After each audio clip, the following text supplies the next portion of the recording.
Discuss करेंगे आपके solid state के बारे में, जो आपका केमिस्ट्री 137 का है, ठीक है, BCSCT 137 का। इसका फर्स्ट पार्ट मैं अपलोड कर चुकी हूँ, और जो फर्स्ट पार्ट में था उसको 2 पार्ट में करना पड़ा क्योंकि बीच में वीडियो रुक गई थी। अब हम इसका नेक्स्ट पार्ट करेंगे। यहाँ पे आपको फिर मैं आपके स्टडी मटेरियल से गो थ्रू करा लूँगी कि हमने क्या क्या पढ़ लिया है, ठीक है। तो हम यहाँ पे नोट्स के थ्रू थोड़ा सा पढ़ लेंगे तो आपको आइडिया हो जाएगा। थोड़ी सी वॉइस मेरी कम होगी तो क्योंकि मेरी तबीयत ठीक नहीं है थोड़ी सी, इसलिए, ठीक है। चलिए तो हम स्टार्ट कर लेते हैं सॉलिड स्टेट से। तो सॉलिड स्टेट, जैसे कि आपको पता है कि सॉलिड्स के बारे में अगर आपसे कोई पूछे कि सॉलिड क्या होता है, सॉलिड एक ऐसी चीज़ है आपकी जो कि डेफिनेट मास रखती हो, ठीक है, यानी कि जिसके पास डेफिनेट मास होगा उसको हम सॉलिड बोलेंगे। आप उठाओगे उसमें भारीपन देखने को मिलेगा, है ना, तो आपका क्या हो गया, सॉलिड है। वॉल्यूम होगा, शेप होगी कुछ ना कुछ, ठीक है। उनके अंदर इंटरमॉलिक्यूलर डिस्टेंस भी जो होते हैं वो शॉर्ट होते हैं सॉलिड में। इंटरमॉलिक्यूलर डिस्टेंस होते हैं आपके सॉलिड के अंदर जो भी मॉलिक्यूल्स होंगे उनके बीच में जो डिस्टेंस होता है वो शॉर्ट होता है, वो सॉलिड स्टेट की एक प्रॉपर्टी है। उसके बाद अगर हम बात करें इंटरमॉलिक्यूलर डिस्टेंस जो होता है ना, फोर्सेस जो होते हैं उनके बीच में वो स्ट्रॉन्ग होते हैं, ठीक है। और पार्टिकल्स की फिक्स पोजीशन होती है, आपके जो पार्टिकल्स होंगे सॉलिड्स में उनकी पोजीशन जो होगी वो फिक्स होगी, ठीक है। ऑलमोस्ट इनकम्प्रेसिबल होते हैं, रिजिड होते हैं। इनकम्प्रेसिव मतलब आप सॉलिड है, आपके पास कोई सॉलिड बॉडी है, उसको आप लोग कंप्रेस नहीं कर सकते हो, ठीक है, पिचका नहीं दोगे, है ना, क्योंकि वो सॉलिड है। सॉलिड चीज़ें आप नहीं पिचका पाओगे, रिजिड होती है वो। तो ये सारी कुछ प्रॉपर्टीज़ हैं आपके सॉलिड्स की। हम आपके स्टडी मटेरियल से भी देखेंगे, एक बार उससे भी गो थ्रू हो लेंगे, जिससे आपको पता चल जाएगा कि क्या क्या सिलेबस में है।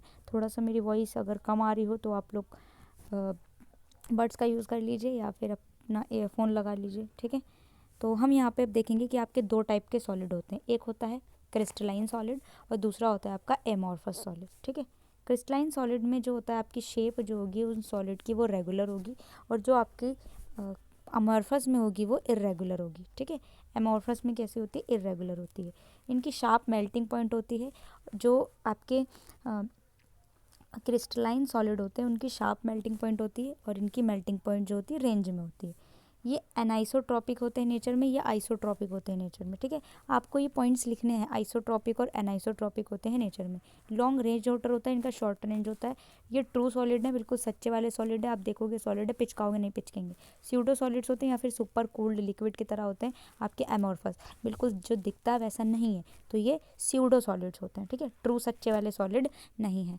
हम यहाँ पे एग्जाम्पल की बात करें अगर, तो कौन कौन से सच्चे हैं कौन से नहीं है, लाइक आपका ट्रू सॉलिड में आता है KNO3, NaCl, कॉपर, सिलिकॉन का डाइऑक्साइड, ठीक है। और जो एमॉर्फस है वो रबर हो गया, ठीक है। आप रबर को कैसे करते हो, अगर आप एक बार पिचकाओगे वापस अपनी शेप पे आए, कहीं ना कहीं कंप्रेस हो सकता है वो, ठीक है। तो पूरा सॉलिड भी नहीं है, इसीलिए हम इसको स्यूडो सॉलिड बोलते हैं। प्लास्टिक हो गया, ग्लास हो गया, क्वार्ट्ज ग्लास हो गए, ये सारे टाइप्स के आपके सॉलिड्स होते हैं, ठीक है। अब हम इधर आते हैं, आज देखते हैं। यहाँ पे हमारे पास आता है सबसे पहले टाइप्स ऑफ क्रिस्टलाइन सॉलिड, ठीक है। टाइप्स ऑफ क्रिस्टलाइन सॉलिड सबसे पहला होता है मॉलिक्यूलर सॉलिड, ठीक है। टाइप्स ऑफ क्रिस्टलाइन सॉलिड होता है आपका मॉलिक्यूलर सॉलिड। मॉलिक्यूलर सॉलिड में आपके मॉलिक्यूल्स होते हैं, लाइक आपके उनकी मेल्टिंग पॉइंट जो होती है वो कम होती है। इसमें कैसे पार्टिकल्स होते हैं, मॉलिक्यूल्स वाले। अब ये मॉलिक्यूलर सॉलिड आपके नॉन पोलर मॉलिक्यूलर सॉलिड होते हैं, जिसमें जो आपका मैग्नेटिक मूवमेंट होता है वो जीरो होता है। एग्जाम्पल के लिए HH बॉन्ड ले लिया, इसका मैग्नेटिक बॉन्ड जीरो है। CCl4 ले लिया, इसका मैग्नेटिक बॉन्ड जीरो है। एक होता है नॉन पोलर, जिसमें मैग्नेटिक मूवमेंट आपका नॉन पोलर बोलते हैं, नॉट इक्वल्स टू जीरो होता है। एग्जाम्पल के लिए आप ले लो HCl को, ठीक है। ये नोट्स जो है वो हमारे सर के हैं, जो आप लोग पढ़ भी सकते हैं इसको, ठीक है। पहले मैं आपको बता दूँ, ये नितेश देवनानी आपको मिल जाएंगे, ठीक है, यूट्यूब पर नितेश देवनानी। आप अपने चैप्टर नेम डाल सकते हैं उसके थ्रू, जैसे सॉलिड स्टेट डालेंगे आप, क्योंकि वो बेसिकली आपका नीट के सिलेबस पढ़ाते हैं। आपका जो आपके BSc में है वो सिलेबस आपका बिल्कुल सेम होता है। जैसे कि अगर सॉलिड स्टेट से आ रहा है तो यहाँ पे कहीं ना कहीं बहुत सारी चीज़ें आपको देखने को मिली। कुछ कुछ चीज़ें होती हैं जो थोड़ी सी एडवांस होती है आपके BSc में, वरना आपका क्लास 12th में जो सॉलिड है वहीं से सेम आपको देखने को मिलेगा। तो अगर आप लेक्चर से पढ़ना चाहते हो तो आप सर्च कर सकते हो कि solid state by Nitesh Devnani, ठीक है। 1 शॉट में आपको मिलेगा, कम से कम 2.5 घंटे का एक लेक्चर होता है, या फिर 3 घंटे का, ऐसा 3.5 घंटे का एक लेक्चर होता है, उसमें पूरा एक चैप्टर सर कराते हैं। अगर आपके पास इतना टाइम है तो आप ज़रूर देख सकते हैं, ठीक है, वरना मैं आपको यहाँ पे शॉर्ट नोट के थ्रू करा रही हूँ।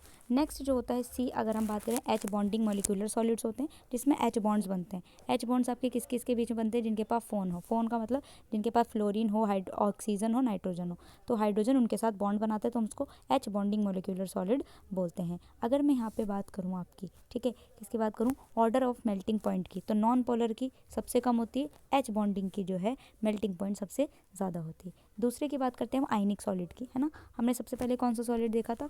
हमने सबसे पहले देखा था आपका मॉलिक्यूलर सॉलिड, जिसमें हमने 3 टाइप पढ़े। अब हम देखेंगे आयनिक सॉलिड। आयनिक सॉलिड आपके ऐसे सॉलिड्स होते हैं जिसमें हाई मेल्टिंग पॉइंट होता है, ठीक है।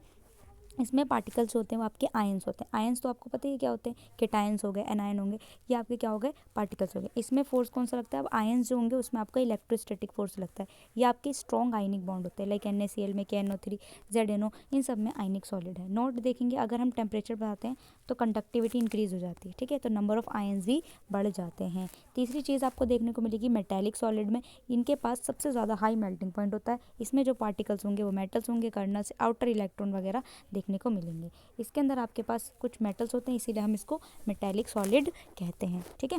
Sodium, copper, iron, sorry iron नहीं है इसमें, सिल्वर है, प्लेटिनम है, नहीं प्लेटिनम भी नहीं है, सॉरी थोड़ी सी, ठीक है, गोल्ड है, एल्यूमिनियम है, ठीक है।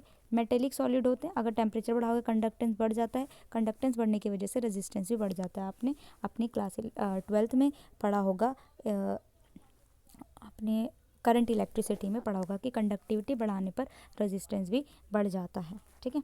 नेक्स्ट आपका होता है कोवलेंट और नेटवर्क सॉलिड। ये बहुत ही ज़्यादा हाई मेल्टिंग पॉइंट होती है इनकी, लाइक सिलिकॉन क्वार्ट्ज हो गया, aluminium nitrate, graphite, diamond, silicon, ये नेटवर्क सॉलिड की हाईएस्ट मेल्टिंग पॉइंट होती है, ठीक है। अब आपको देखने को मिलेंगे इसमें यूनिट सेल क्या होता है, और आपको यहाँ पे क्रिस्टल लेटिस देखने को मिलेगा जिसमें क्रिस्टल सिस्टम होता है। तो आपको मैं आपके स्टडी मटेरियल से भी दिखा दूंगी, यहाँ पर मैं आपको अभी ये बता रही हूँ, ठीक है। यूनिट सेल क्या होता है? Smallest unit can repeat itself over again and again to form crystal lettuce.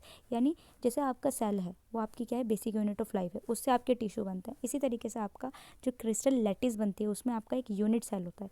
Unit cell आपका एक स्मॉलेस्ट यूनिट होता है जिसको हम अगेन रिपीट करते हैं और फिर एक क्रिस्टल लेटिस बना लेते हैं। मान लो हमने एक एक्स लिया, वो एक्स नहीं जो आपकी ज़िंदगी से जा चुका है, बल्कि वो एक्स जो हम एक सेल मान रहे हैं, एक एटम मान रहे हैं। हमने ये एक सेल लिया, दूसरा सेल लिया, तीसरा सेल लिया, चौथा सेल लिया, इसको एक रिपीटिंग यूनिट बना करके एक क्रिस्टल लेटिस बना लिया, that is your unit cell, ठीक है।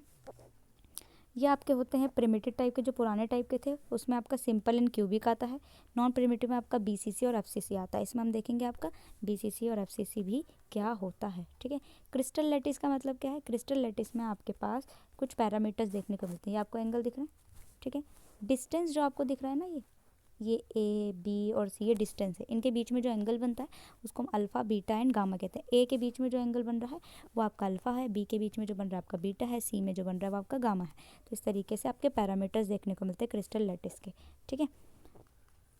तो अगर हम बात करें क्रिस्टल सिस्टम में आपके 7 क्रिस्टल सिस्टम होते हैं और 14 ब्रेविस लेटिस होता है। तो आपको ध्यान रखना है कि ब्रेविस लेटिस कितने होते हैं? 14, एंड क्रिस्टल सिस्टम आपका होता है 7, ठीक है। अब यहाँ पे हम देखते हैं क्रिस्टल, एक्सियल और एंगल। इसमें से आपका क्वेश्चन आता है तो आप इसको ध्यान रख सकते हैं। आपको मान लो क्रिस्टल लेटिस सातों के बारे में पूछा जाए, ठीक है, तो यहाँ पे क्या होता है? सबसे पहले क्रिस्टल सिस्टम आपका क्यूबिक है जिसमें एक्सियल डिस्टेंस जो होते हैं, ठीक है, इसको हम एक्सियल डिस्टेंस बोलते हैं, ABC वाला, तीनों बराबर होता है। एक्सियल एंगल जो होता है अल्फा, बीटा, गामा 90 डिग्री में होता है। तो क्यूबिक में क्या होता है आपका? ब्रेविस लेटिस में कौन कौन सा सिंपल क्यूबिक बन सकता है? FCC बन सकता है और BCC बन सकता है, ठीक है। इसको हम देखेंगे क्या है।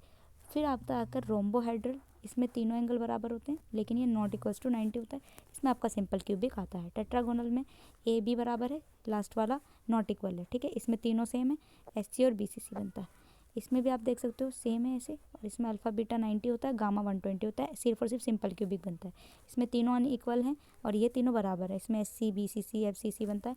ऑर्थो रोम्बिक में, मोनोक्लिनिक में आपका तीनों बेकार, मतलब कि आपके तीनों इनकम्प्लीट होते हैं, नॉट इक्वल्स होते हैं। ट्राइक्लिनिक में भी ये नॉट इक्वल होते हैं। आपको यहाँ पे एंगल पे ध्यान रखना है और क्या क्या यहाँ पे बन रहा है ये ध्यान रखना है, ठीक है। नेक्स्ट पे चलते हैं। यहाँ पे आप देख लो, ये आपका हो गया सिंपल क्यूबिक में क्या होता है आपके पास, कैसे बना रहे हो आप सिंपल क्यूबिक, ठीक है। आज हम देख लेते हैं सिंपल क्यूबिक कैसे बना रहे हो। ये आपका क्यूब है, ये आपके सेंटर होते हैं, ठीक है, सेंटर है। ए जो है वो क्यूब लेंथ के बारे में बताता है, आर जो है वो रेडियस ऑफ एटम बताता है। यहाँ पे 8 एटम लगे हुए हैं, ठीक है, आपको दिख रहा है 8 एटम, ठीक है। काउंट कर लेते हैं, ये देखो 4 और 4 8, 8 एटम लगे और 8 कॉर्नर्स होते हैं। 8 कॉर्नर्स पे आपके 8 एटम लगे सिंपल क्यूबिक में।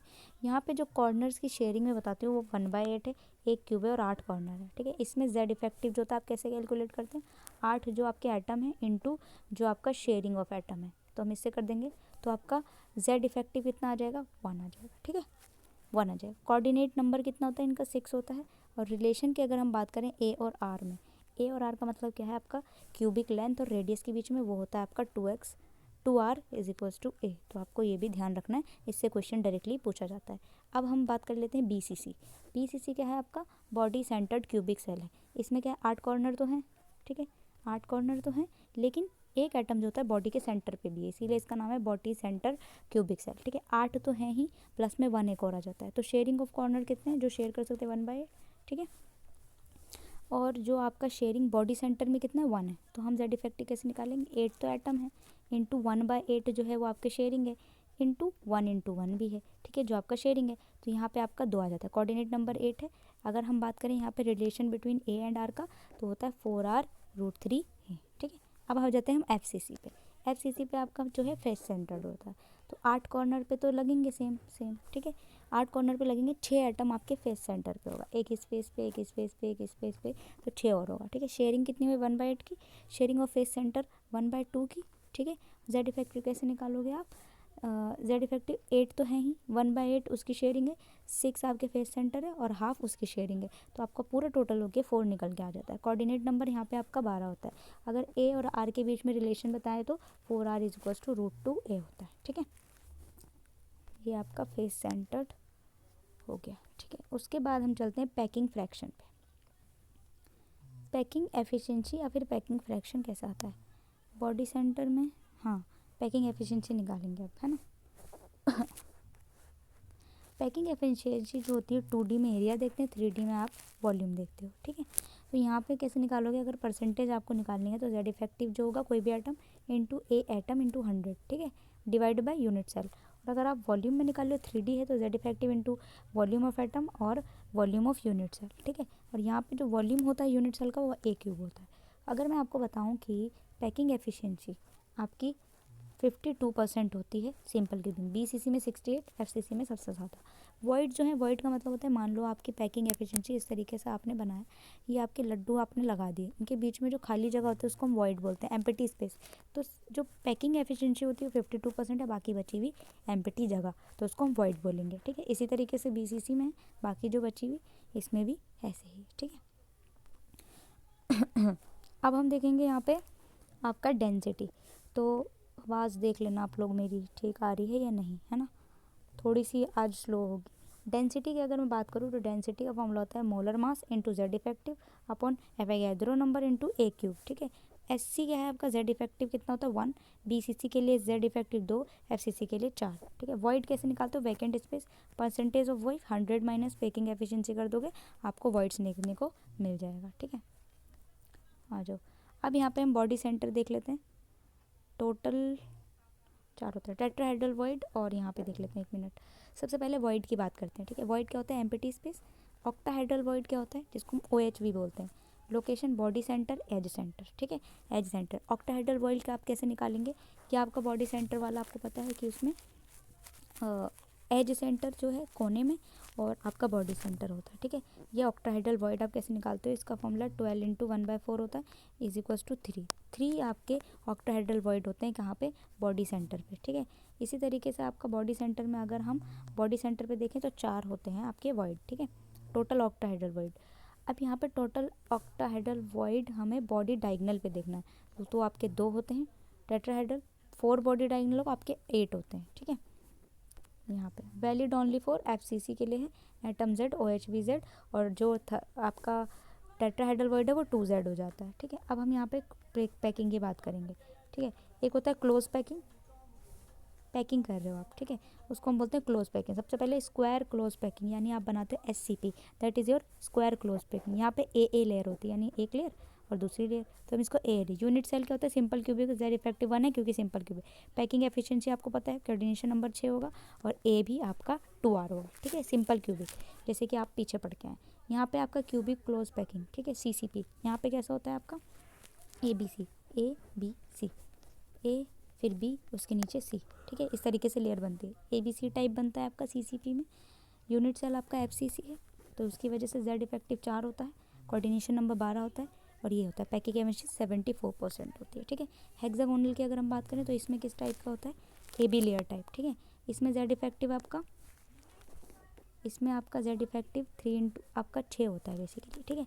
कोऑर्डिनेशन नंबर 12 है, ठीक है। 6 कॉर्नर है, 3 बॉडी सेंटर और 3 बॉडी सेंटर अनदर यूनिट, ठीक है। रिलेशन बिटवीन A और R की अगर हम बात करें तो इसमें A is equals to 2R, ठीक है। पैकिंग एफिशिएंसी 74% एंड वाइड आपका 26%। अब यहाँ पे देखिए रेडियस रेशियो हम कैसे निकालते हैं, radius of cation by radius of anion. अब यहाँ पे देख लेते हैं रेडियस रेशियो आप कैसे निकालते हो, कोऑर्डिनेशन नंबर जो होगा ज्योमेट्री देख लोगे एंड एग्जांपल। यहाँ पे आप इसको स्क्रीनशॉट लेके देख सकते हैं। एंड यहाँ पे अब जो है आपका NaCl टाइप का स्ट्रक्चर आप कैसे बनाते हैं, ठीक है। Rock salt type of structure, इसमें आपका ऑक्टाहेड्रल वॉइड 4 है, टेट्राहेड्रल 8 है, क्योंकि आपको पता है कि ऑक्टाहेड्रल जो होता है वो आपका सिंगल है, तो फिर टेट्राहेड्रल वॉइड उसका डबल हो जाता है, ठीक है। यहाँ पे जो क्लोरीन है आपका, अगर NaCl में आप बना रहे हो तो लैटिस FCC एंड 100% इसमें ऑक्टाहेड्रल वॉइड होगा, तो फॉर्मूला यूनिट के लिए आपका 4 होगा। तो अगर कोऑर्डिनेशन नंबर निकालना है 6:6 होगा कैटायन एंड एनायन के लिए, ठीक है। ओके, अब यहाँ पे जो आपका इंपॉर्टेंट होता है वो होता है Schottky effect and non defects की अगर हम बात करें, ठीक है। अब आप डायमंड्स के लिए बना सकते हो, वैसे तो डिफेक्ट ज़्यादा इंपॉर्टेंट है आपका। स्टोक्योमेट्रिक डिफेक्ट होता है और एक नॉन स्टोक्योमेट्रिक डिफेक्ट होता है। स्टोक्योमेट्रिक डिफेक्ट में आपका शॉर्टकी एंड फ्रैंकल डिफेक्ट देखने को मिलता है, और नॉन स्टोक्योमेट्रिक में आपका एक मेटल एक्सिस देखने को मिलता है जिसमें एनायन की वैकेंसी आ जाती है, और मेटल डेफिशिएंसी डिफेक्ट होता है जिसमें आपका एक्स्ट्रा कैटायन आ जाता है, ठीक है। मेटल एक्सिस में एक्स्ट्रा कैटायन और एक्स्ट्रा एनायन आ जाता है। तो सबसे पहले हम शॉर्टकी डिफेक्ट के बारे में बात करते हैं। शॉर्टकी डिफेक्ट में आपका क्या होता है, equal number of cation and anion जो होते हैं मिसिंग हो जाते हैं क्रिस्टल लैटिस से, ठीक है। डेंसिटी इसमें डिक्रीज होती है, हाई कोऑर्डिनेशन नंबर देखने को मिलता है, तो कोऑर्डिनेशन नंबर आपको 6 और 8 देखने को मिलता है। एग्जाम्पल आप देख लो, NaCl, आपका caesium chloride, caesium bromide, KBr, AgBr, ठीक है। AgBr पे ये जो हाईलाइट है वो इसलिए है क्योंकि आपको दूसरे इफेक्ट में भी ये देखने को मिलता है। तो स्टोक्योमेट्रिक डिफेक्ट में आपका मैंने फ्रिंकल डिफेक्ट होता है। फ्रिंकल डिफेक्ट में क्या देखने को मिलता है आपको, जो एक आयन होता है वो लैटिस से इंटरस्टिशियल साइड पे से डिसलोकेट हो जाता है। यहाँ पे डेंसिटी पे कोई फ़र्क नहीं पड़ता, और जो कंसंट्रेशन नंबर होता है उस पर ये लो हो जाता है, ठीक है। कोऑर्डिनेशन नंबर इसमें कम हो गया, 3 या 4। और इसके बाद आपका एग्जाम्पल है ZNS, AgCl, AgBr आपको इन दोनों में देखने को मिलता है, ठीक है, दोनों डिफेक्ट में। अब यहाँ पे आ जाओ, हमारे पास अब नेक्स्ट है नॉन स्टोक्योमेट्रिक में मेटल एक्सिस एनायन वैकेंसी क्या होता है। इसमें क्या होता है आपके पास, मान लो मेटल एक्सिस एनायन जो होगा उसकी आपकी एफिशिएंसी ज़्यादा हो जाती है, ठीक है। ये वैकेंसी क्रिएट कर देता है, ये F सेंटर पे, तो ये K+ इधर आ गया। तो आपके पास इसका एग्जांपल है पिंक, येलो और वायलेट कलर का होता है, F सेंटर आप देख लेना, ठीक है। नेक्स्ट है मेटल एक्सिस यानी एक्स्ट्रा कैटायन आ गया। ये देखो हमने ZnO के साथ रिएक्शन कराई, ये Zn+2 एक्स्ट्रा कैटायन आ जाता है, ठीक है। वाइट व्हेन कोल्ड, और ZnO येलो हो जाता है जब हम हॉट करते हैं। मेटल डेफिशिएंसी का मतलब होता है आपके मेटल की डेफिशिएंसी हो गई, ठीक है, वो डी ब्लॉक देखने में मिलता है। ये नॉन स्टोक्योमेट्रिक डिफेक्ट है, इसका ये 2 एग्जांपल है आपका, ठीक है। ये एग्जांपल देख लीजिए। ये चैप्टर आपका डन हो गया। अब हम नेक्स्ट चैप्टर करने वाले हैं आपका केमिकल काइनेटिक्स, ठीक है। उसके बाद हम आपकी स्टडी मटेरियल से देखेंगे, तो इसकी स्क्रीनशॉट ले लो आप क्रिस्टल सिस्टम का, तो क्रिस्टल सिस्टम आपको देखने को मिल जाएगा। यहाँ पे आप देखोगे केमिकल काइनेटिक्स में, यहाँ पे आपका केमिकल काइनेटिक्स में आपको देखने को मिलेगा सबसे पहले रेट ऑफ रिएक्शन कैसे लिखते हैं, ठीक है। रेट ऑफ रिएक्शन में आपको अगर मैं बात करूँ तो आपके पास कोई भी रिएक्शन होगी उसके अंदर जो कंसंट्रेशन होगा पीएच का, ठीक है, कंसंट्रेशन पीएच का या फिर प्रेशर का टाइम टेकन जितना लग रहा है उसको हम रेट ऑफ रिएक्शन बोल रहे हैं। मान लो आपके पास कोई भी रिएक्शन है, रिएक्टेंट है, उससे प्रोडक्ट बन रहा है, ठीक है, तो इसकी कंसंट्रेशन आप लिखोगे डिवाइडेड बाय टाइम लिखोगे, ठीक है, एंड इसकी कंसंट्रेशन डिवाइडेड बाय टाइम लिखोगे तो आपकी रेट ऑफ रिएक्शन होती है, ठीक है। यूनिट की अगर हम बात करें तो यूनिट आपकी मोल, लीटर इनवर्स, टाइम इनवर्स या फिर एटीएम टाइम इनवर्स होगा, क्योंकि प्रेशर की अगर हम बात करेंगे तो प्रेशर आपका एटीएम में होता है। कंसंट्रेशन की अगर हम बात करें तो मोल, लीटर इनवर्स में होता है, ठीक है। रेट ऑफ रिएक्शन जो होता है वो कभी नेगेटिव नहीं होता है। अब रेट ऑफ रिएक्शन आपको 2 टाइप को देखने को मिलेगा, एक होता है instantaneous rate of reaction. Instantaneous के लिए हम बेसिकली लिखते हैं डी। मान लो आपका एक रिएक्टेंट से प्रोडक्ट बन रहा है, ठीक है, मान लो आपका एक रिएक्टेंट से प्रोडक्ट बन रहा है, तो इसके लिए रेट ऑफ रिएक्शन आप कैसे लिखोगे, माइनस डी। डी हम इसलिए लगा रहे हैं कि रिएक्टेंट के लिए हमेशा माइनस लगाओगे, प्रोडक्ट के लिए हमेशा पॉजिटिव लगाओगे, ठीक है। तो रेट अगर हम लिखेंगे minus D R by d T, reactant के लिए है, इज इक्वल्स टू हम क्या लिखेंगे प्रोडक्ट के लिए, तो minus D P, P for product divided by D T, ठीक है। ये आपका हो गया इंस्टेंटेनियस।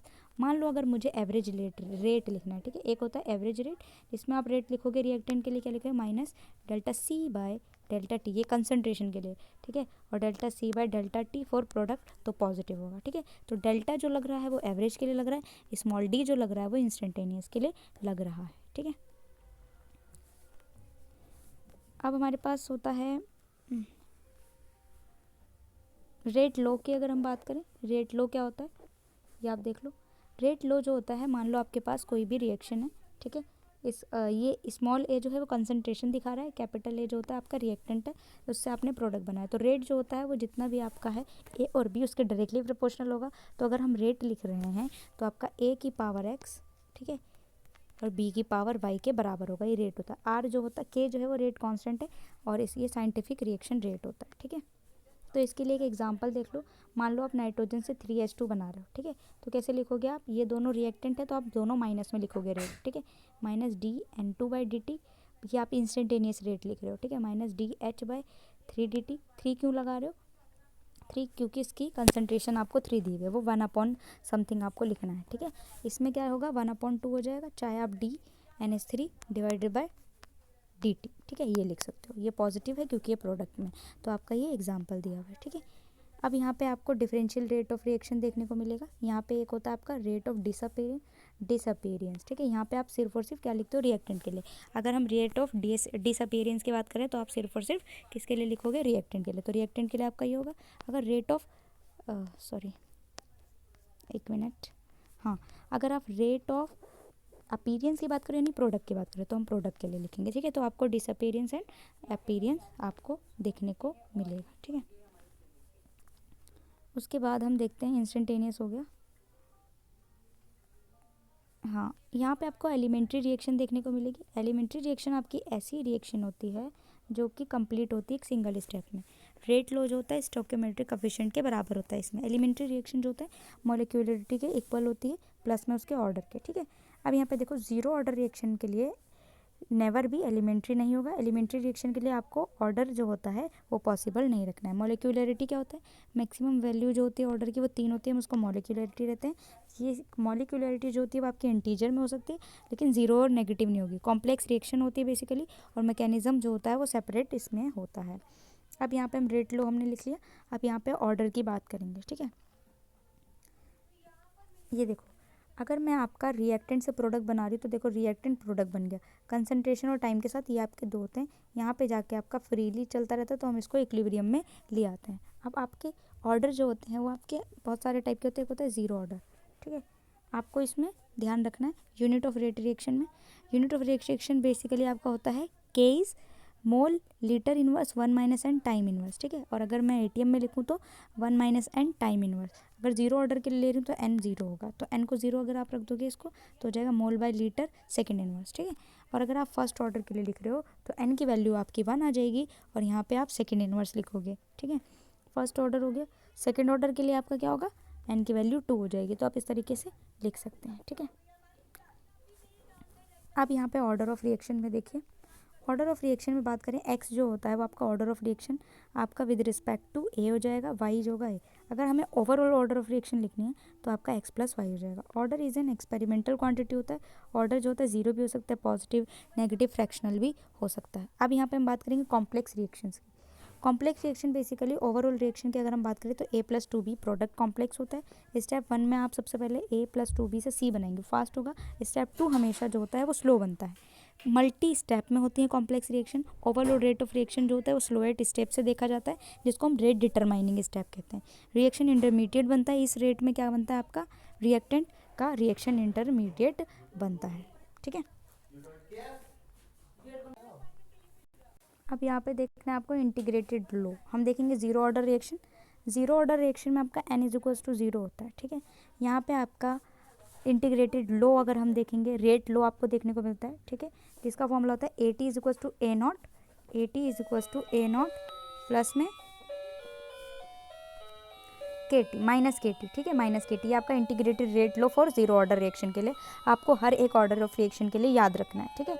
रेट जो होता है वो के बराबर होता है। ए नोट का मतलब होता है इनिशियल कंसंट्रेशन, ए टी का मतलब होता है concentration left after time T, के जो है वो आपका रेट कांस्टेंट है। अगर मैं जीरो ऑर्डर रिएक्शन के लिए हाफ लाइफ लिखती हूँ, ठीक है, तो ए नॉट डिवाइडेड बाई 2 होता है हाफ लाइफ, और अगर मैं टी हाफ लिख रही हूँ, ठीक है, अगर जो मैं ए टाइम की बात करूँ जो आफ्टर टी है, ठीक है, तो यहाँ पे आप देखो ए टी जो है, ठीक है, फाइनल टाइम है, is equals to initial concentrate divided by 2 हो जाएगा। अगर मैं टी हाफ लिखूंगी तो इनिशियल कंसनट्रेशन डिवाइडेड बाई 2 के हो जाएगा। ये आपका जीरो ऑर्डर रिएक्शन के लिए टी हाफ होता है। कंप्लीशन टाइम जो होता है वो 100% होता है, इसीलिए ए टी जो होता है वो आपका जीरो हो जाता है। टी 100% के लिए आप क्या लिखोगे, ए नॉट बाय के, ठीक है। तो अगर मैं इसका ग्राफ बनाऊँ, ठीक है, ए टी और आपका इनिशियल कंसंट्रेशन और आपका माइनस के, तो इस तरीके से लीनियर बनता है, ठीक है। तो आपको ये ध्यान रखना है। नेक्स्ट की अगर हम बात करें फर्स्ट ऑर्डर रिएक्शन की, ओके, फर्स्ट ऑर्डर रिएक्शन में अगर आप इंटीग्रेटेड रेट लो लिखेंगे इसमें, किधर है भाई, चलो हाफ लाइफ की बात करें तो होता है नेचुरल लॉग डिवाइडेड बाय के। नेचुरल लॉग की वैल्यू होती है 0.693, इंडिपेंडेंट होता है इनिशियल कंसंट्रेशन से। तो आपका एक क्वेश्चन होता है फिलअप में भी अगर आना होगा, तो वैसे तो फिलअप्स मैक्सिमम नहीं आते। तो जो आपका फर्स्ट ऑर्डर रिएक्शन होती है ना वो इनिशियल कंसंट्रेशन से इंडिपेंडेंट होती है। यहाँ पे आपका ये A T is equals to A naught rate law है ये माइनस के टी, ठीक है, ये होता है। और यहाँ पे आप लिख सकते हो के लिए भी 2.303 divided by T natural log A not by A T, ठीक है। ये आपके हो गए first order and second order reaction. अगर मैं टी हाफ और ग्राफ की बात करूँ, ठीक है, तो आप देखो फर्स्ट ऑर्डर के लिए टी हाफ होता है नेचुरल लॉग डिवाइड बाई के, तो यहाँ पे जो है इनिशियल कंसंट्रेशन डिवाइड, तो यहाँ पे लीनियर ग्राफ बनता है। ये आपका बिल्कुल स्ट्रेट ग्राफ बन रहा है। यहाँ पे होता है T half A note by 2 के, और जो आपका टी हाफ होता है इनिशियल कंसंट्रेशन के इक्वल होता है, तो इसमें लीनियर बनता है, ठीक है, ग्राफ। तो आप ऐसे फर्स्ट ऑर्डर और जीरो ऑर्डर के बीच में डिफरेंस भी देख सकते हैं, ठीक है, हाफ लाइफ के बीच में। ओके, सो नेक्स्ट यहाँ पे हम बात करते हैं कोलिजन थ्योरी की। ओके, कोलिजन थ्योरी जो है वो आपकी टोटल नंबर ऑफ कोलिजन पर second in unit volume is called collision frequency. यहाँ पे आपको कोलिजन थ्योरी में देखने को मिलेगा आपको कोलिजन फ्रीक्वेंसी, जो कि क्या होता है total number of collision per second में कितना हुआ है, ठीक है। Small fraction of collision are capable to convert reactant into product called effective collision. Effective collision क्या होता है, जब आप स्मॉल फ्रैक्शन लेते हैं कोलिजन का और उसको रिएक्टेंट से प्रोडक्ट में कन्वर्ट कर देते हैं। कोई भी रिएक्शन के लिए आपके 3 must be collision between reacting molecules के बीच में होता है। कोई भी रिएक्शन होगी अगर आपकी, वो किस में होगी, मस्ट बी कोलिजन में होगी, ठीक। कोलिजन का मतलब होता है बॉडी का टकराना, ओके। अब यहाँ पे हमारे पास एक और देखने को मिलता है आपको स्यूडो फर्स्ट ऑर्डर रिएक्शन, यानी कि स्यूडो जहाँ लग जाता है इसका मतलब जो जैसा दिख रहा है वैसा नहीं। फर्स्ट ऑर्डर रिएक्शन में आपको पता है ये आपकी एलिमेंट्री बायोमोलिकुलर रिएक्शन होती है, जिसमें एक रिएक्टेंट एक्सेस में आ जाता है, जिससे रिएक्शन जो होती है वो सेकंड ऑर्डर होती है, लेकिन फर्स्ट ऑर्डर काइनेटिक को फॉलो करती है। रेट जो होता है वो ऑर्डर इसका 1 होता है, ठीक है। रेट जो होगा वो के और ए के बराबर होगा। नेक्स्ट यहाँ पे हम बात कर लेते हैं आपकी एनर्जी की ना, एनर्जी कंडीशंस। एनर्जी कंडीशन की अगर हम बात करें यहाँ पे, तो आपको डेल्टा एच जो आपकी एक्टिवेशन एनर्जी होती, final minus activation energies B, activation energy backward, activation energy forward is equals to threshold frequency energy आपको देखने को मिलती है, ठीक है। एनर्जी कंडीशन में आपको एक एक्सोथर्मिक रिएक्शन होती है और एक एंडोथर्मिक रिएक्शन होती है। एक्सोथर्मिक रिएक्शन में जो आपका हीट होता है यानी कि चेंज इन एंथैल्पी वो नेगेटिव होता है। यहाँ पे एनर्जी रिलीज होती है और रिएक्टेंट की एनर्जी ज़्यादा होती है एज़ कम्पेयर टू प्रोडक्ट्स। तो यहाँ पे जो आपका ग्राफ बनता है वो कुछ इस तरीके से बनता है, रिएक्टेंट की ज़्यादा है और प्रोडक्ट की कम है, और एक्टिवेटेड कॉम्प्लेक्स बीच में बन रहा है, ठीक है। इस तरीके से यहाँ होती है। एंडोथर्मिक रिएक्शन में आपकी एनर्जी इवॉल्व करते हैं, जिसमें प्रोडक्ट की एनर्जी ज़्यादा होती है एज़ कम्पेयर टू रिएक्टेंट। तो आपको इस तरीके से ग्राफ देखने को मिलता है, ओके। सो नेक्स्ट पे चलते हैं टेम्परेचर कोफिशिएंट। टेम्परेचर कोफिशिएंट में अगर मैं बात करूँ आपका यहाँ पे नेचुरल लॉग के माइनस ई ए 2.303 आर टी होता है। E A is activation energy. तो यहाँ पे जो ग्राफ देखने को आपको मिलता है natural log K2 by K1, ये आपका ग्राफ है जिसमें ई ए 1/T1 माइनस 1/T, यहाँ पे log K2 by K1 E A 2.303 1/T1 minus 1/T2, इसको हम बोलते हैं अर्हीनियस इक्वेशन, ठीक है। एरिहीनियस इक्वेशन टेम्परेचर कोफिशिएंट के लिए होता है, जिसको A E minus E A by R T, या फिर हम इन दोनों से लिख सकते हैं। ए जो है एरिहीनियस कांस्टेंट है, E A activation energy, R is gas constant, T is temperature, ठीक है, जो कि केल्विन में लिखा जाता है। उसके बाद हम बात करते हैं कैटलिस्ट की। कैटलिस्ट जो होती है वो आपकी ऐसा सब्सटेंस है जो कि रेट ऑफ रिएक्शन को बढ़ाता है without change in activation energy. तो यहाँ पे आपको देखा, अगर कैटलिस्ट है तो आपकी एक्टिवेशन एनर्जी लो हो जाएगी, कैटलिस्ट नहीं है तो आपकी एक्टिवेशन एनर्जी ज़्यादा हो जाएगी। और ये आपका एक होता है मैक्सवेल डिस्ट्रीब्यूशन कर्व, ठीक है। ये मैक्सवेल डिस्ट्रीब्यूशन कर्व आपको कुछ ऐसा दिखता है जिसमें फ्रैक्शन ऑफ मॉलिक्यूलर एनर्जी के बीच में होता है। यहाँ पे एनर्जी आती है, यहाँ पे एनर्जी की फ्रैक्शन इंक्रीज होती है, यहाँ पे टेम्परेचर आपका +10 डिग्री बढ़ जाता है। तो ये आपकी कुछ इंपॉर्टेंट था काइनेटिक एनर्जी का माइंड मैप, जिसमें आपको कुछ इंपॉर्टेंट चीज़ें मैंने आपको बताई है, एंड ये आपके स्टडी मटेरियल से हम देखेंगे, ठीक है। नेक्स्ट पे चलते हैं। नेक्स्ट चैप्टर जो है उसमें आपको गैसियस स्टेट देखने को मिलेगा, जिसमें आपको सारे लॉज देखने को मिलेंगे, रियल गैस की इक्वेशन, आइडियल गैस की इक्वेशन देखने को मिलेगी। तो सबसे पहले हम यहाँ पे बात करते हैं आपकी गैसियस स्टेट की, जिसके अंदर गैस के पास 3 मेन प्रॉपर्टीज़ होती है। हमने सॉलिड पढ़ा, लिक्विड में भी है आपका वॉल्यूम होगा, टेम्परेचर होगा, प्रेशर होगा, ठीक है। यूनिट्स की अगर हम बात करें तो 1 मीटर क्यूब में आप यहाँ पे 10⁻³ लिख सकते हो, ठीक है। 1 लीटर में 1 डेसीमीटर क्यूब हो सकता है, 1 ml में 1 cc हो सकता है, ठीक है। प्रेशर की अगर आप बात करोगे तो आपके प्रेशर की यूनिट है, आप यहाँ दे सकते हो, एक एटीएम में आपका 76 सेंटीमीटर ऑफ एच होता है, 760 ऑफ एच होता है, 760 टॉर हो सकता है, 1.01 × 10⁵ पास्कल हो सकता है, 1.01 बार हो सकता है एक एटीएम में। टेम्परेचर की अगर हम बात करें तो 2 ही यूनिट होती है, या तो डिग्री सेल्सियस या केल्विन।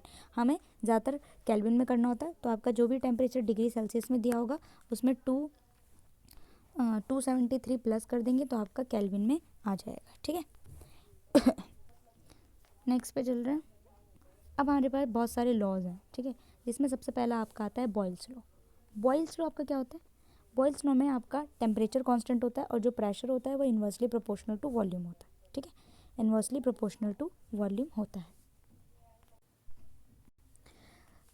तो यहाँ पे आप बॉयल्स लॉ के क्या लिखोगे? P V is equals to constant, ठीक है, तो P1 V1 is equals to P2 V2 होता है, ठीक है। ये आपका फाइनल होता है बॉयल्स लॉ में। तो बॉयल्स लॉ का जो आपका ग्राफ बनता है वो आपका बनता है कुछ ऐसा, क्योंकि आपका यहाँ पर टेम्परेचर कांस्टेंट है, तो P1 V1 is equals to P2 V2, तो आपको कुछ इस तरीके से बनता है, ठीक है।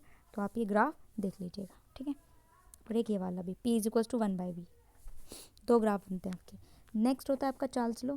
चार्ल्स लॉ में आपका जो होता है प्रेशर कांस्टेंट है, जिसमें वॉल्यूम जो होता है टेम्परेचर के इन्वर्सली वो मतलब कि डायरेक्टली प्रोपोर्शनल होता है, या फिर हम V/T को कांस्टेंट बोल सकते हैं। तो इसमें V1/T1 और V2/T2 होता है। तो इसमें भी आपको 2 ग्राफ देखने को मिलेगा, एक तो log P log V के बीच में जो कि ऐसा बन रहा है, और एक आपका आइसोबार हम इसे बोल सकते हैं क्योंकि प्रेशर इसमें कॉन्स्टेंट होता है, ठीक है।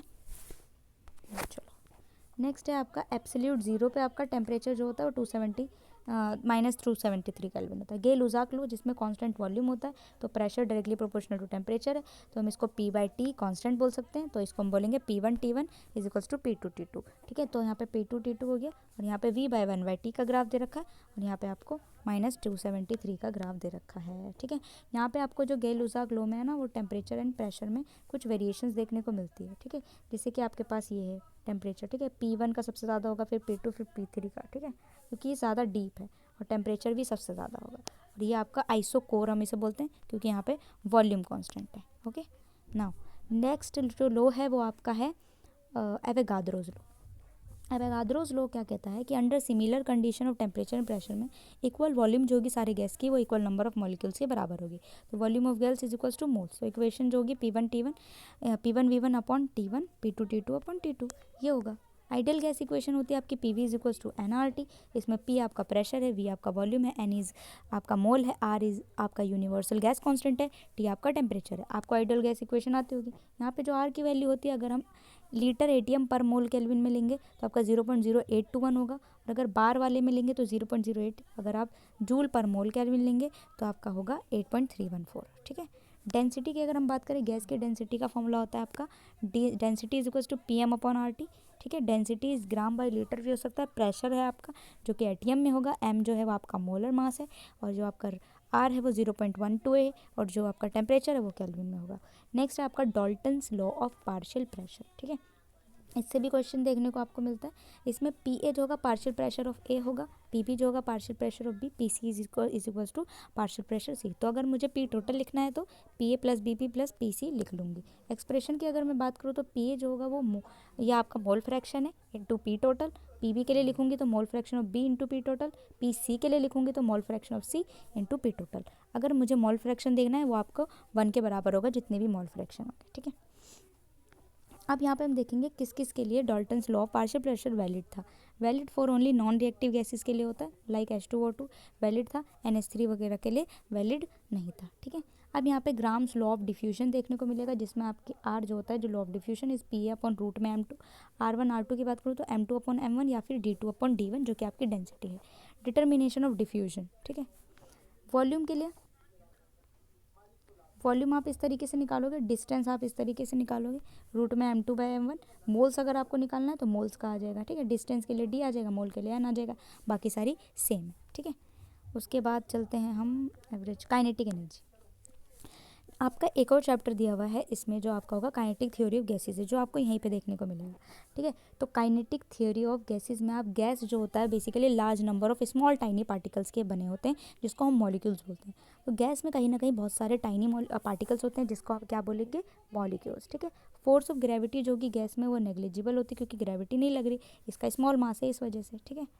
और क्या चीज़ें हैं, नेक्स्ट है particle of gas are constant होगा, कोलिजन जो होगा इलास्टिक होगा, एवरेज काइनेटिक एनर्जी जो होगी गैस की वो किस पर डिपेंड करेगी, टेम्परेचर पर, ठीक है। वॉल्यूम जो होगा गैस जो ऑक्यूपाई कर रहा है वो compression of volume of container से नेग्लिजिबल होता है, यहाँ पे कोई भी फोर्स ऑफ अट्रैक्शन नहीं लगता है बिटवीन गैस मॉलिक्यूल्स, ठीक है।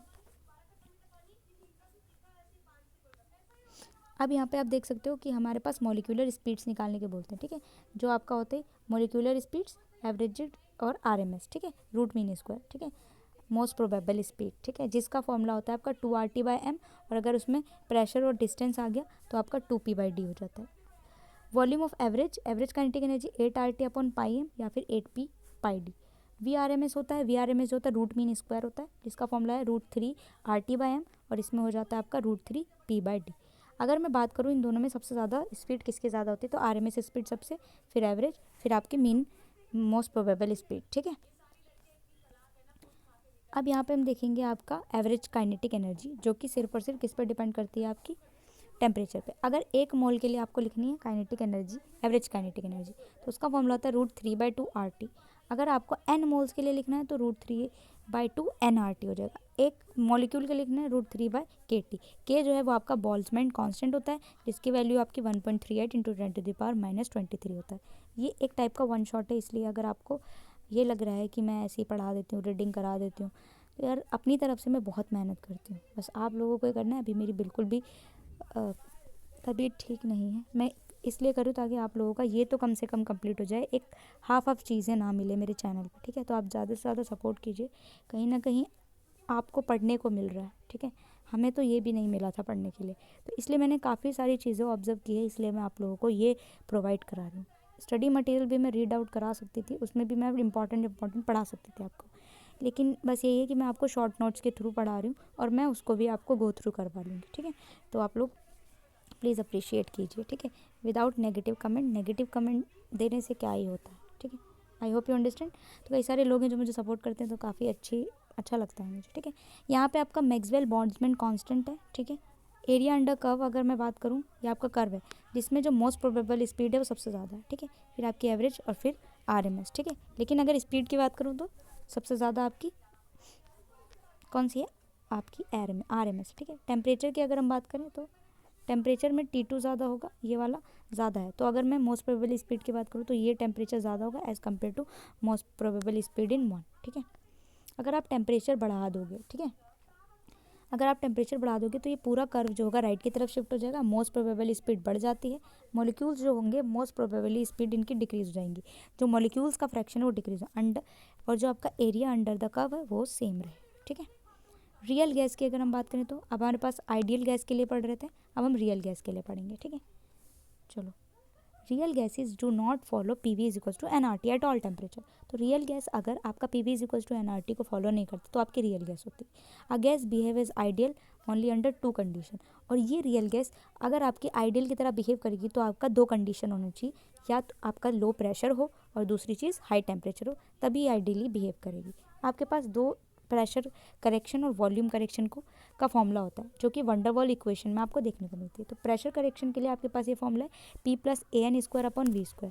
जो ये केमिस्ट्री है आपकी फिजिकल केमिस्ट्री है बेसिकली। तो आपको क्या है फॉर्मूले याद करने पड़ेंगे, ठीक है, क्योंकि इससे बेस आपके क्वेश्चन आते हैं। तो आप अगर ये सारी चीज़ें आपको याद होंगी तो आप इजीली पेपर दे पाएंगे, ठीक है। A क्या है, measure of force of attraction. B है आपका size by volume of molecule. Volume correction के लिए V-NB। अब आप यहाँ पे जो प्रेशर करेक्शन और वॉल्यूम करेक्शन है उसको मिला करके आप वंडरवॉल गैस ऑफ इक्वेशन बनाते हो रियल गैस के लिए, ठीक है। तो हो जाता है आपका, दोनों को मिला दोगे P+AN² / V-B और NRT। इसके लिए क्या था, PV is equal to NRT था ना रियल गैस के लिए। PV की जगह क्या आ जाएगा, P और V। यहाँ पे आपका प्रेशर में करेक्शन और वॉल्यूम में करेक्शन है, ठीक है, और आपका NRT सेम होगा, ठीक है। आ जाओ, अब हम यहाँ पे देखेंगे कंप्रेसिबिलिटी फैक्टर। ये कंप्रेसिबिलिटी फैक्टर का फॉर्मूला होता है Z is equal to PV/NRT, ठीक है। Z जो होता है वो होता है V ऑफ रियल गैस और V of ideal gas. Gas 1 के लिए अगर आपका Z1 होता है तो आपका जो है कोई भी गैस जो होती है वो आइडियल गैस होती है। Z अगर ज़्यादा होता है आपका 1 से तो हाई प्रेशर पे और पॉजिटिव डेविएशन देखने को मिलता है, तो V रियल आपका बढ़ जाता है, आइडियल गैस कम हो जाती है। तो V रियल के लिए ये हो जाएगा Z is equal to 1 PB/RT। ये आपको ध्यान रखना है Z के लिए भी, ठीक है। केस 3 में अगर आपका Z <1 होता है तो लो प्रेशर हो जाता है, नेगेटिव डेविएशन शो होता है, तो आपकी आइडियल गैस फॉलो हो जाती है, ठीक है, एज कम्पेयर टू ये। तो PV is equal to NRT हो जाता है और आपका Z जो होता है वो AN/RT भी हो जाता है। टू लिक्विफाई गैस के लिए हाई प्रेशर और लो टेम्परेचर होना ज़रूरी है। अब यहाँ पे आ जाते हैं, अगर मैं बात करूँ बॉयल्स लो एट रियल गैसेस के लिए, ठीक है, बॉयल्स टेम्परेचर एक ऐसा होता है जो कि रियल गैस को ओबे करता है, आपका आइडियल गैस को नहीं करता। वाइड रेंज ऑफ प्रेशर होना चाहिए।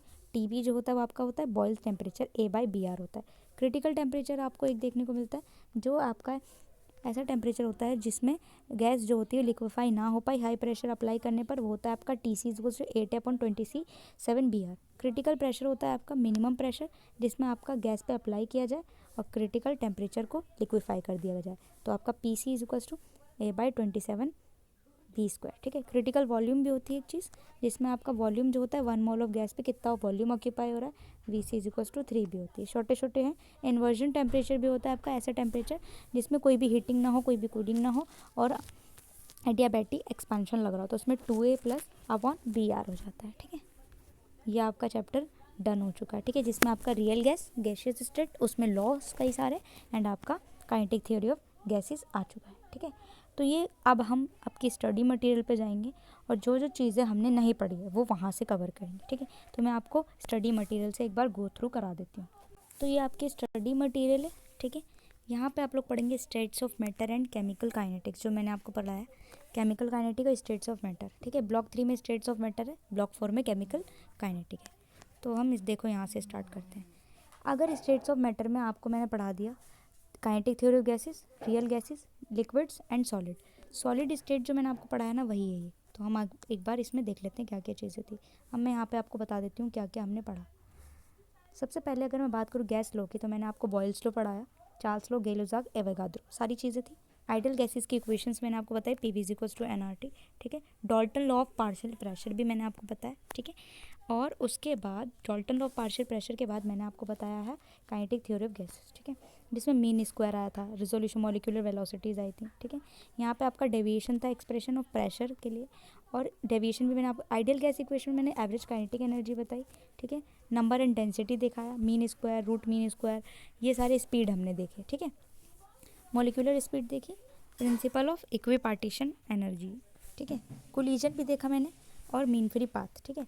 अब यहाँ पे देखो आप लोग, मैं आपको बताती हूँ रिकैपिचुलेशन गैस लो, जिसमें PVT के बारे में देखोगे आप, प्रेशर टेम्परेचर। बॉयल्स लो में आपने देखा कि यहाँ पे क्या टेम्परेचर होता है कांस्टेंट, यहाँ पे दोनों ग्राफ मैंने आपको बताए थे। वहाँ पे चार्ल्स लो में भी देखो, ये वाला ग्राफ भी मैंने आपको बताया। गेलुजाग्स लो में आपको बताया, Avogadro low, Avogadro low, equation of states of matter, जिसमें बॉयल्स लो, चार्ल्स लो, सारी चीज़ें मिला करके हमने PV इक्वल्स टू nRT बनाया, ठीक है। आइडियल गैस, ठीक है, आइडियल गैस पे भी आपका क्वेश्चन आ जाता है, जिसमें आपको PV इक्वल्स टू nRT दे करके आपको उसमें से कुछ भी पूछ ले तो आप इंटरचेंज कर पाओगे, ठीक है। Dalton law of partial pressure भी मैंने आपको बताया कि मैथमेटिकली किस तरीके से आप इसको सॉल्व करेंगे, ठीक है। उसके अलावा हम नेक्स्ट पे चलते हैं, काइनेटिक थ्योरी ऑफ गैसेस में हमने गैस के बारे में पढ़ा, क्या क्या उसमें चीज़ें हो सकती हैं, ठीक है। इंटरमोलिकुलर फोर्सेस नहीं होती, प्रेशर जो होता है फोर्स एग्जिट करता है वॉल पे। मोलिकुलर वेलोसिटीज़ की अगर हम बात करें तो यहाँ पे आपके पास मीन स्क्वायर स्पीड था, जो मैंने आपको बताया था। मीन स्क्वायर स्पीड में क्या होता है, पहले आप मीन स्क्वायर स्पीड, जिसको हम RMS बोलते हैं, ठीक है, RMS स्पीड बोलते हैं।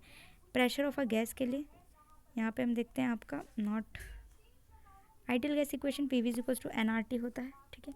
PV इक्वल्स टू nRT में आप कोई भी चेंज ला सकते हैं, आपको कुछ भी पूछ सकता है। मैंने आपको बताया था 1 मोल के लिए, ठीक है, एवरेज काइनेटिक एनर्जी किस तरीके से लिखते हो, 3/2 NA/KBT, ये 3/2 RT, ठीक है।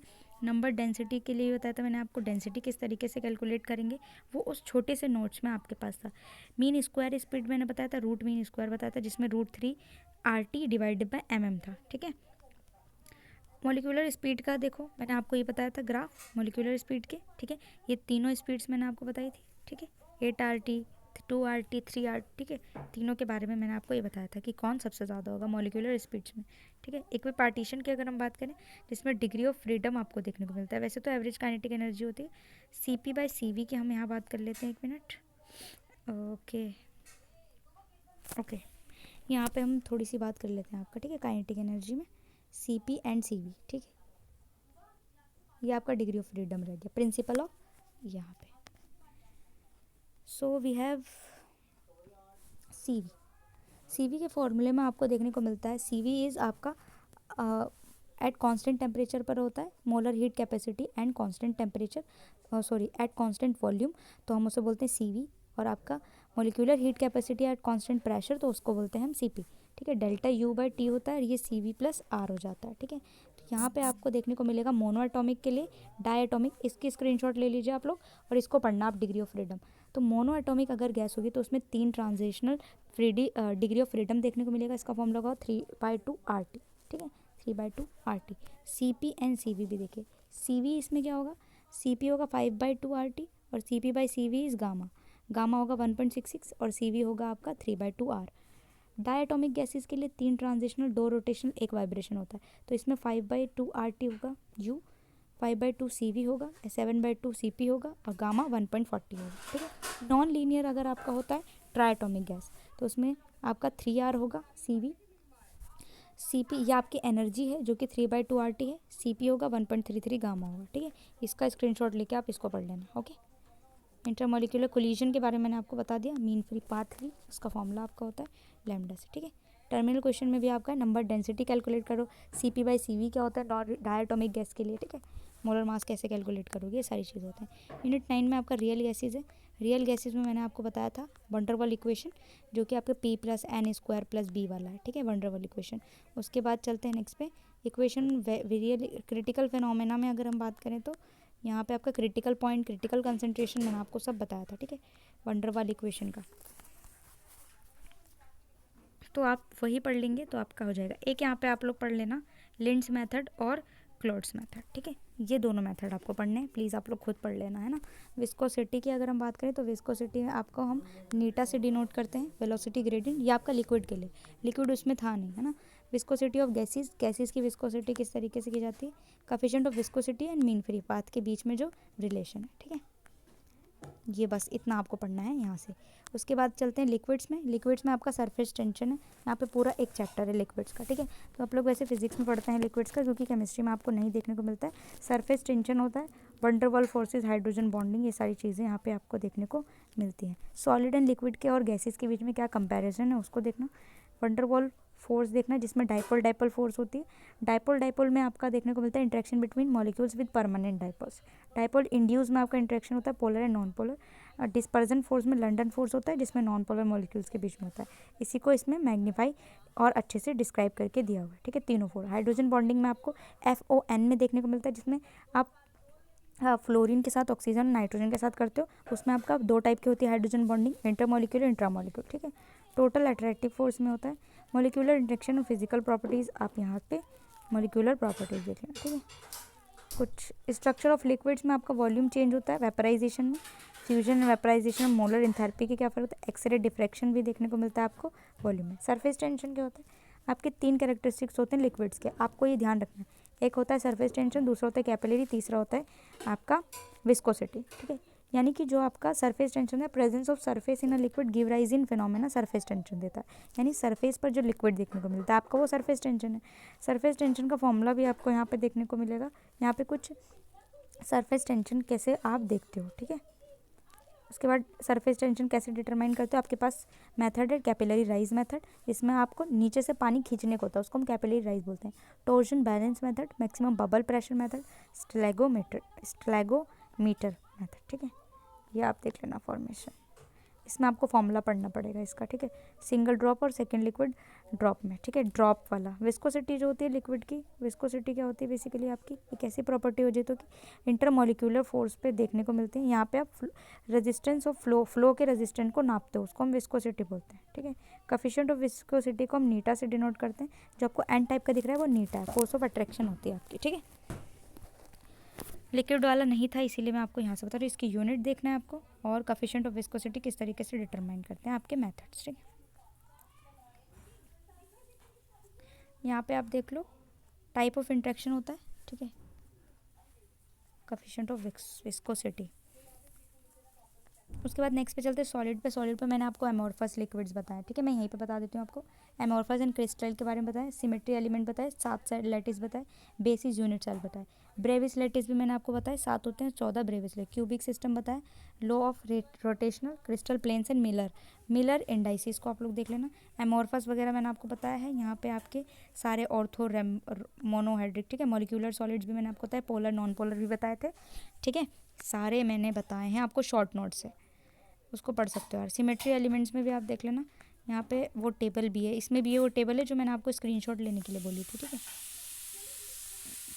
ब्रेविस लेटिस का लेटिस सिस्टम है, यहाँ से आपका आता है, ठीक है। यूनिट सेल क्या होता है मैंने आपको बता दिया, ओके। ब्रेविस लेटिस में आप देख सकते हो सारे हैं, देखो ये वाली टेबल, ठीक है। इसको याद कर लेना आप लोग, क्यूबिक, टेट्रागोनल, ऑर्थोरेम्बिक, ठीक है। नेक्स्ट पे चलते हैं हम लोग।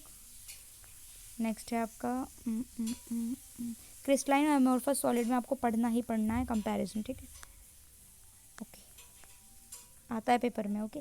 सॉलिड में आपका प्रिंसिपल और ब्रैग्स लो मैंने आपको बताया था, सीसीपी क्लोज पैकिंग, ठीक है। डिफेक्ट्स, क्रिस्टल में डिफेक्ट्स आपका आता है शॉर्ट की और फ्रैंकलिन डिफेक्ट्स, वो मैंने आपको करा दिया, ठीक है। शॉर्ट की डिफेक्ट, फ्रैंकलिन डिफेक्ट दोनों पढ़ लेना, स्टोकियोमेट्रिक, नॉन स्टोकियोमेट्रिक, उसके एग्जाम्पल, ठीक है। फिर आपका ये डन हो जाएगा, ओके। यहाँ पे देख रहे हो शॉर्ट की एंड फ्रैंकल डिफेक्ट में ये आप स्क्रीनशॉट ले सकते हो, यहाँ से ये पढ़ना है आपको, ठीक है, डिफरेंस, ओके। नेक्स्ट पे चलते हैं ब्लॉक 4, जिसमें आपको केमिकल काइनेटिक पढ़ना है दोनों में, ठीक है। तो केमिकल काइनेटिक का मैंने रेट लो बताया आपको, first order second order reaction में रेट को कैसे डिफाइन करोगे, ठीक है, किस तरीके से लिखोगे, ये ग्राफ भी मैंने आपको दिखाया था उसमें शॉर्ट नोट में, ठीक है।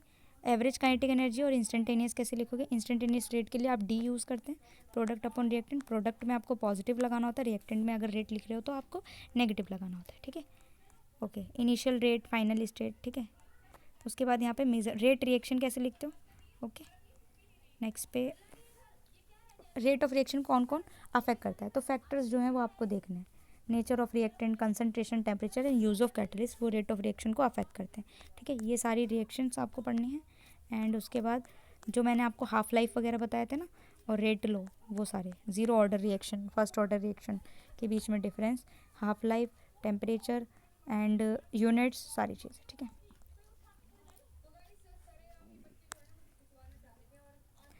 उसके बाद देख लो आप लोग यहाँ पे,